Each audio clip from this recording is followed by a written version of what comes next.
Hello. The 10,000 Doors of January is a 2019 fantasy novel by Alex E. Harrow. It's a fantasy novel set in late 19th century, early 20th century America, where plucky young hero, January scholar, is in the keeping of a wealthy collector named Mr. Locke, who employs her father to kind of travel the world collecting things for him, and seems to have a kind of a strange hold over him. She finds a book called The 10,000 Doors that tells of other worlds, love, and adventure. January, who is of mixed heritage, her father has indefinable accent, is a man who is probably defined as black by kind of the American kind of racial standards of the time. Is goes missing, presumed dead, and she decides with the discovery of this book to sort of battle the racism, the sexism, just all the conventions, everything that's kind of holding her down, as well as a dastardly secret society that seems to be Mr. Locke seems to be a part of, that is whose main purpose seems to be to close all the doors to the other worlds for their own nefarious purposes.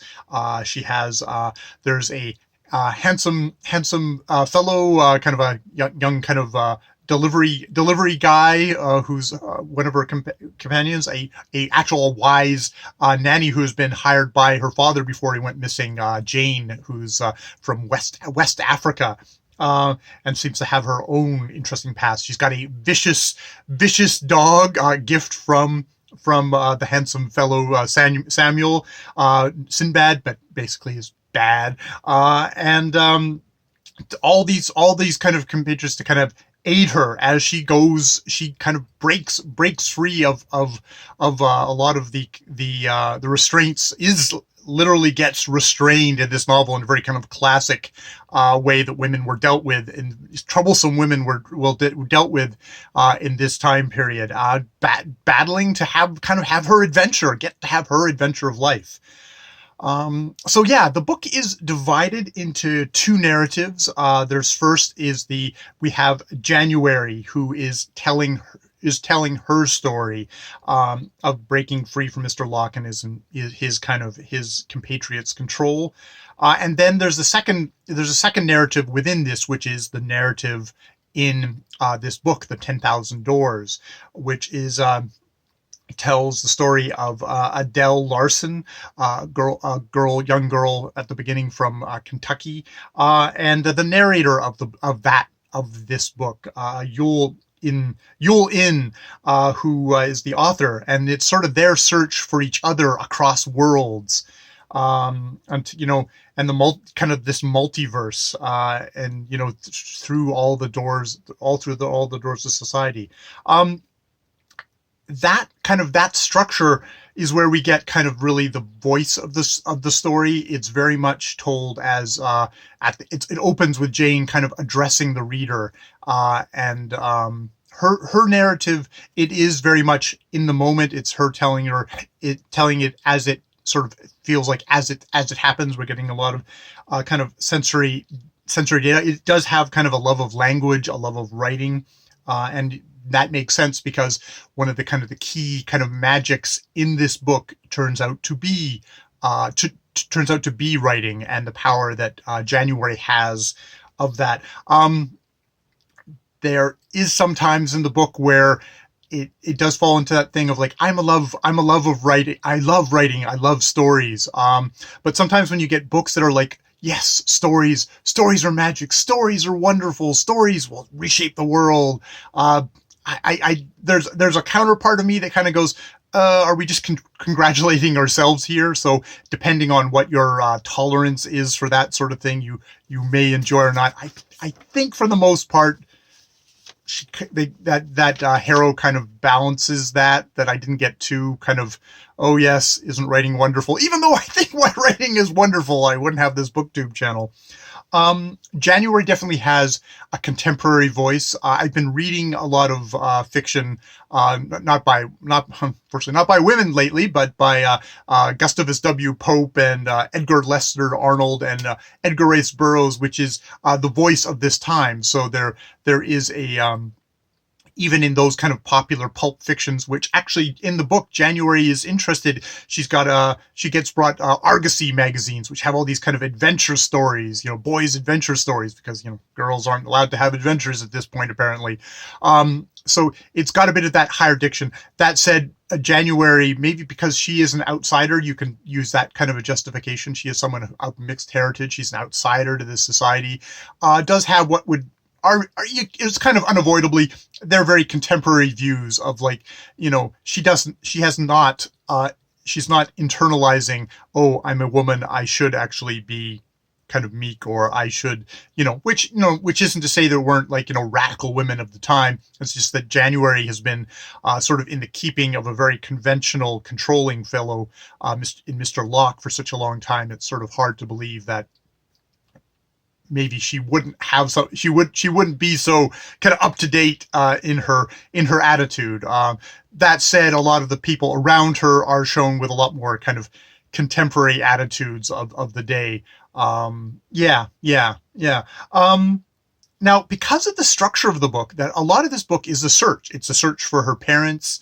It's the search of Adelaide and Julian for each other.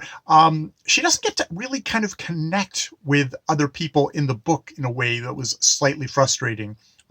Even her most kind of contentious relationship, which is with Mr. Locke, and her coming to realizations about Mr. Locke. I felt like at least at the beginning there needed to be more needed to have more of a kind of a connection between them. And I mean, a part of this is maybe it's told from her point of view, that I didn't get that connection, so that when she gets to a different realization of him later, it isn't something like, well, yeah, of course. We already knew all that. That's obvious. And that also goes to the kind of the central conceit of the book, of having a book within the book. Of course, the character isn't just going to sit down and oh, this book's got answers, I'm just going to read the whole thing in one chunk. No, structurally, we need to have alternating chapters of chapter with January, chapter with the book, chapter with January, chapter with the 10,000 Doors, and space out that information, even though a real person in that situation would go, holy crap, this has got information I needed. They'd sit down and they would read the whole thing at once. But that's more of a convention of the thing that you can take one way or the other. However, that said, there's kind of a central reveal in the 10,000 Doors, which I think it was supposed to be slightly a reveal for the reader as well as January. But the author's treating January, and perhaps the reader is not being as with it. It's just from the very beginning, when she first opened up that book, I knew exactly who the people in the book were in relation to January. I don't think that's a spoiler. I think anyone coming to the book with just a slight bit of oh, why are we reading this? Why is this? How does this apply to her? It's achingly obvious right from the beginning. At least that was my thing. Yeah, she has a good relationship with Jane, the woman who this woman from West Africa, black woman from West Africa, who there's a connection there. Really, not much of a connection with Samuel, who's I guess putatively is is supposed to be kind of a semi-love interest. I mean, I guess you can see why Harrow would kind of back away from that. You don't want to fall into I'm going to find a guy to especially with a young woman who's trying to look for her own adventures, her own life course in the thing. The last thing you want is for her to get super enmeshed in some dude, and suddenly it's all about her and the dude versus about her. So kind of give that. But there is just sort of a strange detachment of Jane from, not Jane, from January, from what is her ultimate goal. And even when she gets that ultimate goal, it's oh, okay, that's great. And then she buggers off because, I mean, in some ways, maybe that's the whole point, is that it's that adventure. But there's a strange detachment from the other characters in the book that I found that January had that was it takes away a little bit of the heart of the book. Even poor Bad, the dog who comes in for a lot of abuse in this book. You don't have to Google does the dog die or anything like that. We're okay that way. But it's just like, oh, that's actually, I'm going to stop. That'll get edited.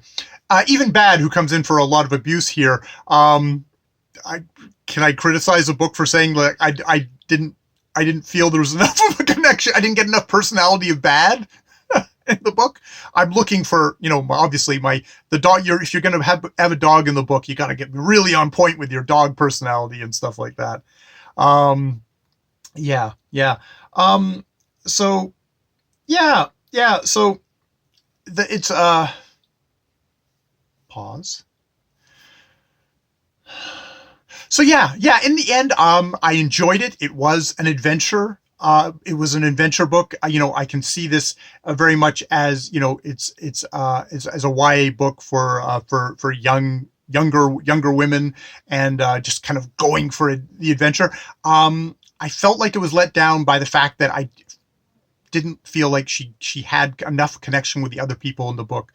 And sometimes the language got to the point, like Erin Morgenstern, her Night Circus was a book I didn't react too well to, because the set dressing in that book was so intense, all the description, that I think it overwhelmed the story that was there, and that I didn't believe in the core kind of relationship there. This one, for January, January spent a lot of time telling me how she felt. And just, that, but I don't know if I got those emotions just organically in the story. So it's a bit of a mixed thing for me. It was fun. It was interesting. I'd be interested to see what Alex E. Harrow does next. But yeah, it was an okay read for me. I think I picked this up from the Poptimist was talking about it as one of his best books of the year. So obviously it's a book that really kind of got hooked into some people more than others. For me, not as much, just because I think there is the distancing factor of how the story is told, of January telling the story to us, the reader, didn't allow me to kind of slip into, okay, who's January kind of there. A little bit too much at a distance for me. That I didn't get that emotional kick that I was looking for in what is kind of a fun adventure story, and it's a self-contained fantasy. You could see that it could be open to there's many doors, so there could be many stories that go on from this. But that was my review of the 10,000 Doors of January. I guess I will try and hack this apart and then put it back together again in a way that might get me a review. So yeah, that was my review of the 10,000 Doors of January by Alex E. Harrow, and more videos later.